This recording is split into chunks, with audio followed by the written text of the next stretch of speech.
Health and safety is about keeping workers safe. Every employer wants their workers to come to work and make it home safely each and every day. So why is health and safety maligned by employers and ignored by workers? Let's face it, memorizing a bunch of statistics, codes, and legislation is boring. Also, many people think their workplace is super safe and nothing is likely to happen. But did you know that in 2019, over 5,000 workers died on the job in the US and another 2 million were injured? In Canada, 925 worker fatalities were reported in 2019 and over 250,000 workers were injured. Now, did you do the math? For 2019, that's almost 3 million deaths or injuries in Canada and the United States alone. Imagine if this was happening to your child, your parent, your partner, or even to you. These are staggering numbers and the prime reason that every employee and every employer should take health and safety seriously. So, what do you really need to know? While each province and state have slightly different and specific rules, they all have some common standards, including the employer's responsibility. Employers have the responsibility to provide a safe work environment, complete a safety risk assessment, appoint competent supervisors, educate and train workers, disseminate information, ensure workplace inspections, resolve health and safety disputes, complete accident, injury, and near-miss investigations, promote safety, education, training, and research, integrate health and safety into all aspects of the organization, enforce occupational health and safety legislation related to their industry, and of course, maintain records. This is a big job. Organizations that do their due diligence reap solid rewards, including knowledgeable and safe staff, reduced injuries, less time away from work, reduced medical and premium costs, and best of all, healthy staff. Due diligence can also be a legal defense. Managers and supervisors act on behalf of the employer and have the responsibility to meet the duties of the employer for the work and the workers they direct. Duties and responsibilities include ensuring workers work in compliance with the Health and Safety Acts and regulations, making sure there is sufficient personal protective equipment, PPE, available and workers use it as prescribed, advise workers of any potential or actual hazards in the workplace, provide workers with instructions and procedures to ensure the protection of the worker, take every precaution reasonable under the circumstances to protect workers. Being a supervisor is a serious responsibility. Let's look at worker responsibilities. All workers have the right to work in a safe environment. Workers have the right to know about workplace hazards, to refuse unsafe work, and to participate in workplace health and safety activities.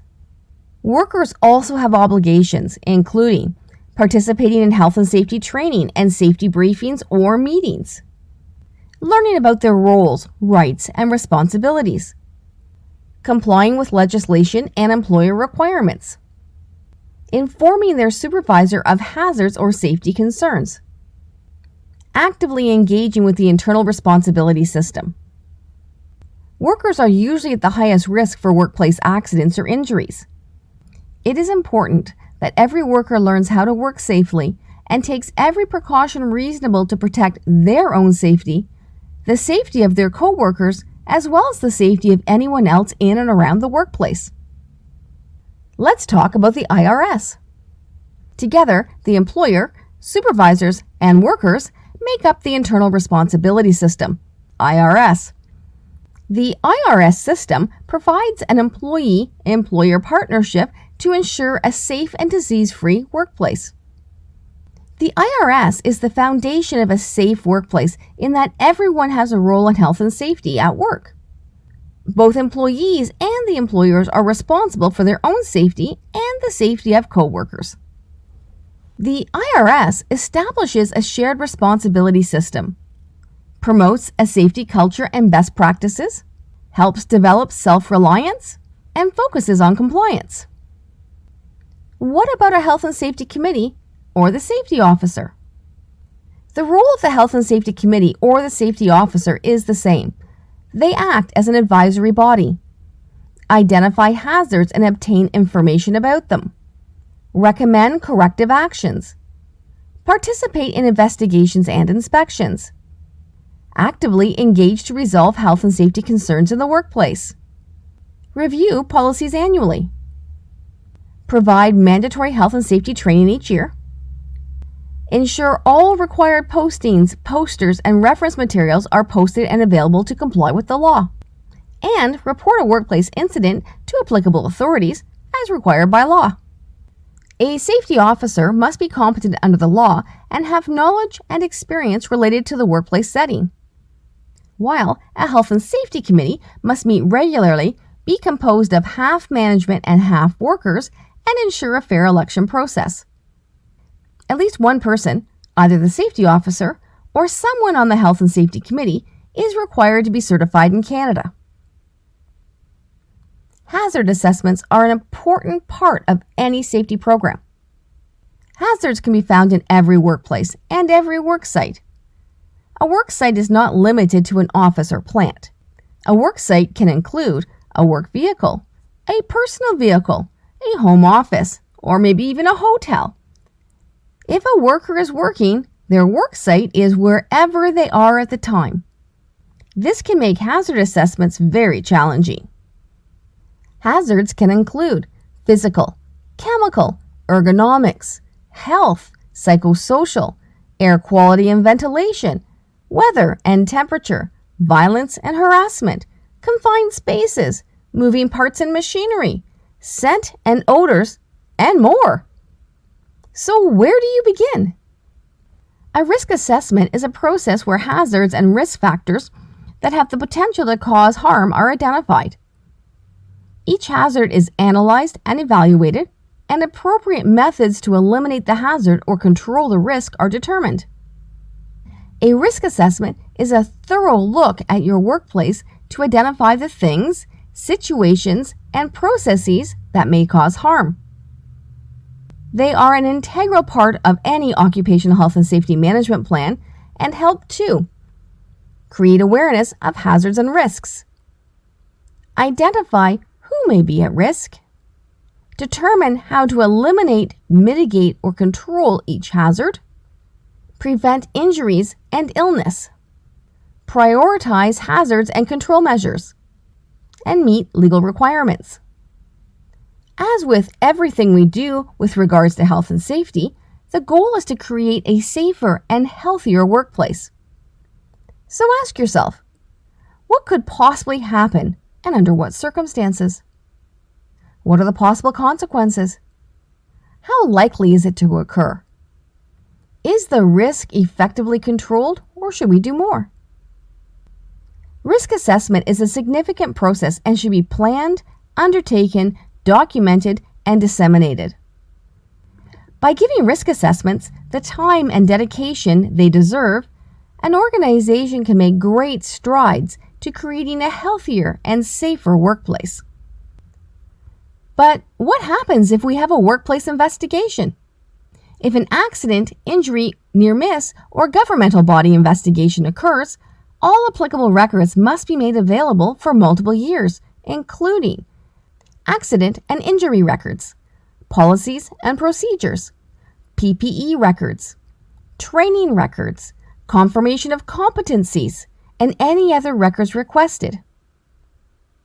It is worthwhile to complete an investigative overview every few years to ensure your organization would likely meet the standards if a workplace investigation occurred. An example is the Workwell evaluation tool by WSIB in Canada. A health and safety inspector can conduct proactive visits at any time. Surprise! It's an investigation. Inspectors can make visits for many reasons, including ensure everyone understands their rights and responsibilities, promote the internal responsibility system, check for compliance and that workplaces are following health and safety legislation. As a result of an injury, fatality, or work refusal, or just because they were driving by and wanted to stop in and raise awareness of known workplace hazards. Inspector visits are typically unannounced. The inspector may ask to speak with the workplace's health and safety contact, a member of management, or the employees. They will want to see all aspects of compliance, from postings, procedure, and training records. They may also ask employees questions to determine understanding and confirm the employer's health and safety activities are effective. Inspectors can also handle or test equipment, take workplace samples, look at documents and make copies, take photographs and measurements. Inspectors have many legal powers to enforce health and safety compliance with legislation, including issuing orders and tickets for fines. If a workplace does not follow the inspector's order, charges may be laid against a person or an organization. Wow, what a lot to learn! And really, we have only touched the surface. Each of these components we summarized requires a dedicated effort, research, and action. So let's wrap up. Employers and employees have obligations and responsibilities, including provide a safe work environment, complete safety risk assessments, appoint competent supervisors, educate and train workers, disseminate information, ensure workplace inspections, resolve health and safety disputes, complete accident, injury, and near-miss investigations, promote safety, education, training, and research, integrate health and safety into all aspects of the organization, enforce occupational health and safety legislation related to their industry, and maintain records. While health and safety may seem boring, it really can make the difference between life and death. So, what can you do to make your health and safety program better?